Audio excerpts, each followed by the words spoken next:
comment augmenter son intelligence financière, comment augmenter son éducation financière. Bonjour à tous les amis, c'est Anis Mayou, alchimiste commercial.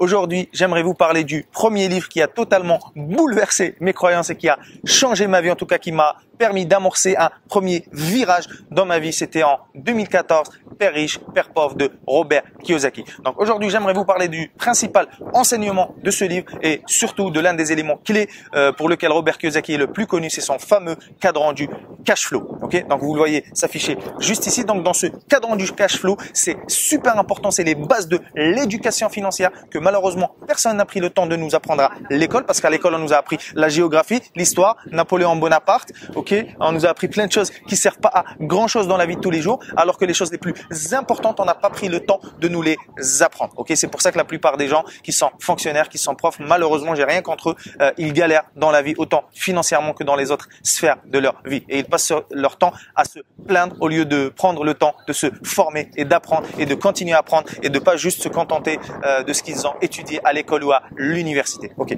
Bref, je referme le sujet. Donc dans ce cadran du cash flow, qu'est-ce qu'il est important de comprendre? Ok. Donc vous voyez, on a 4 lettres, on a le E, ça dépend si vous le voyez en anglais ou en français. Je sais pas mon équipe quel schéma ils vous ont mis. Bref, on a le E qui est employé, ok, employé. Donc vous voyez tout en haut ici, employé, ok.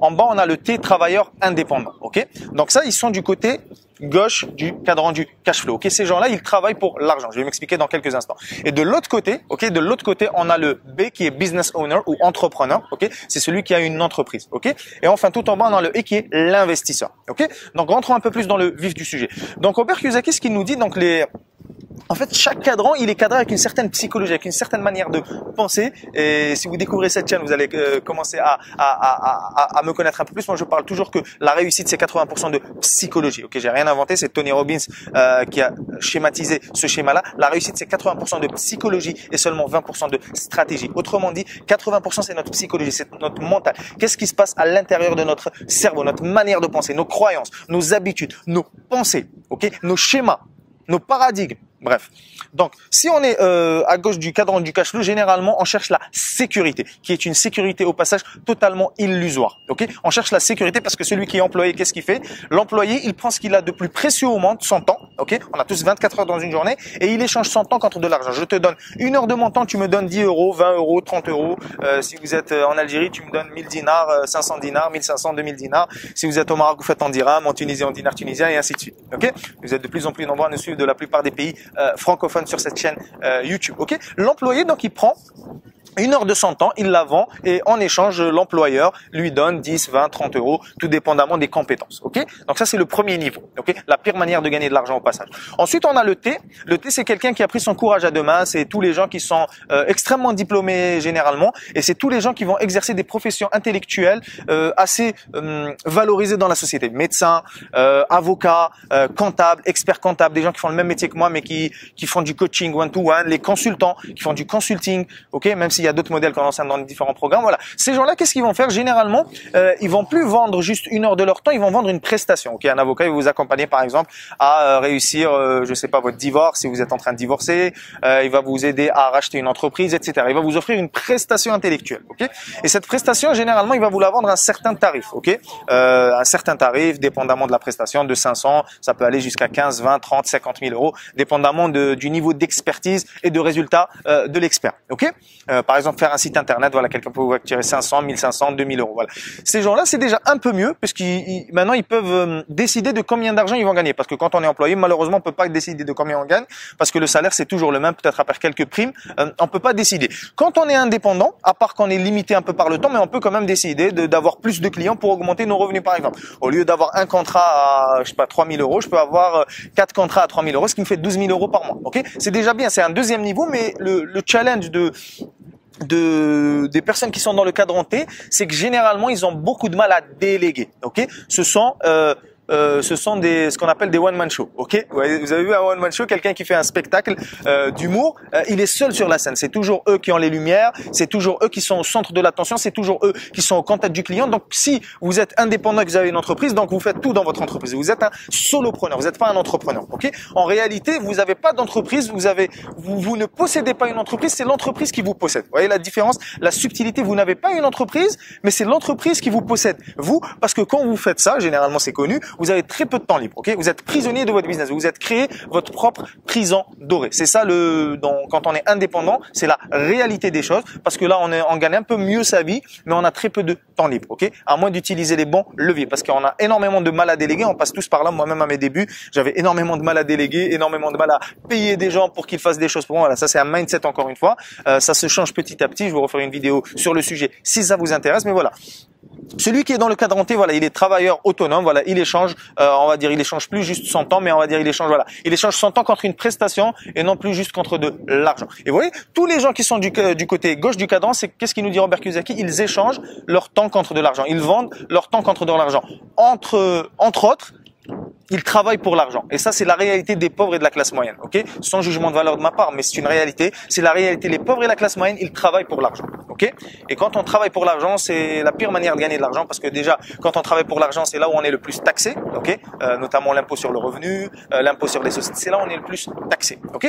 Par contre, ceux qui sont du côté droit du cadran du cash flow, ce qui est les riches se trouvent du côté droit du cadran du cash flow. Ces gens-là, ils ne travaillent pas pour l'argent. C'est l'argent qui travaille pour eux. Pourquoi? Parce qu'on prend par exemple le business owner, l'entrepreneur, à la différence de l'indépendant, c'est pas l'entreprise qui le possède, c'est lui qui possède une entreprise. Et généralement, quelqu'un qui est entrepreneur, il va être très peu dans l'opérationnel. Ok, il va avoir une équipe, il va avoir un directeur marketing, il va avoir un directeur commercial, il va avoir un directeur des ressources humaines, il va avoir une équipe parce qu'il a compris qu'il fallait déléguer. Il a compris la base du leadership que moi tout seul, peu importe mon talent, mes compétences, je ne peux pas faire de grandes choses tout seul. C'est comme dans le foot, si vous mettez juste Cristiano Ronaldo, qui est l'un des meilleurs joueurs au monde, dans une équipe, la preuve, il joue à la Juventus au moment où je tourne cette vidéo, et ça se passe pas trop bien. Cette année, ils vont peut-être même pas se qualifier en Ligue des Champions. Pourquoi? Parce qu'autour de lui, il n'a pas l'équipe nécessaire pour lui permettre de performer à plus haut niveau. Ça, c'est la base du leadership. Et tous les grands entrepreneurs l'ont compris. La base pour bâtir un business de classe mondiale, bâtir un empire, il faut arrêter de penser comment faire les choses, comment je peux m'améliorer, mais il faut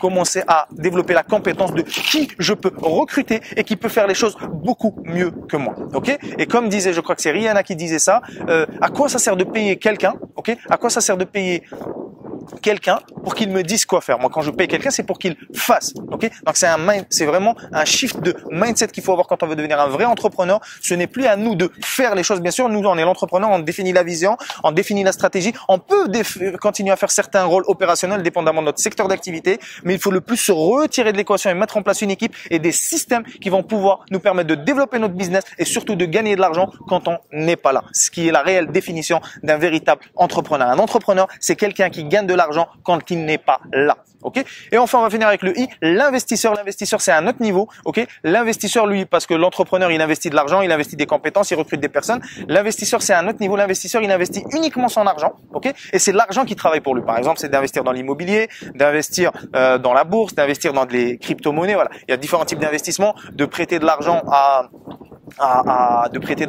des gens qui veulent entreprendre, de leur faire un prêt, etc., etc. Ok? Ça, c'est l'investisseur. L'investisseur, qu'est-ce qu'il fait? Il fait travailler son argent pour lui.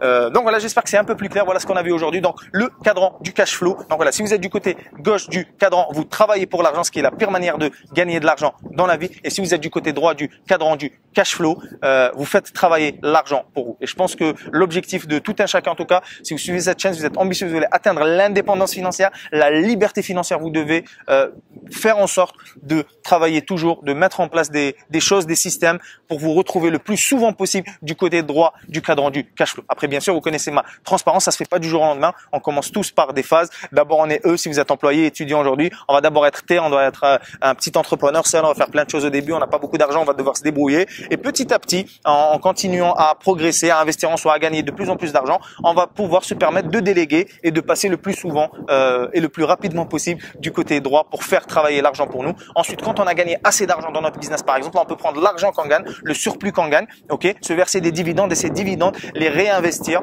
dans l'immobilier, les réinvestir en bourse, les réinvestir dans des secteurs qui comptent pour vous, peu importe, mais en tout cas, voilà, ça c'est la grande idée aussi importante que tous les riches ont, c'est que ça sert à rien d'accumuler de l'argent. On ne s'enrichit pas en épargnant, on ne s'enrichit pas en protégeant l'argent, on s'enrichit, ok, et on continue de développer là, on n'est plus juste entrepreneur, mais on développe un capital, ok, on s'enrichit en réinvestissant notre argent. Il faut que l'argent continue à faire de l'argent.